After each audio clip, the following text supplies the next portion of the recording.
কার উপর কোরবানি ওয়াজিব?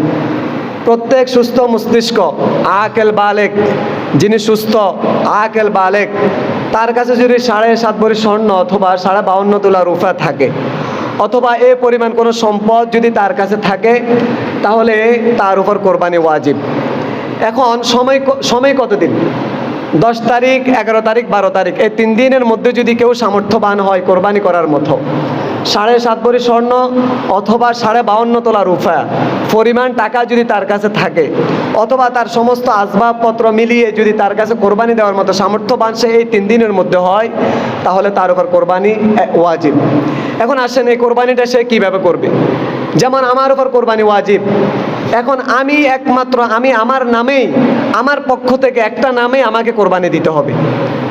এখন আমার উপর কোরবানি ওয়াজিব, আমার ছেলের উপরও কোরবানি ওয়াজিব। আমি এবং আমার ছেলে দুইজনে এক নামে কোরবানি দিলাম, এমন দিলে কোরবানি আদায় হবে না।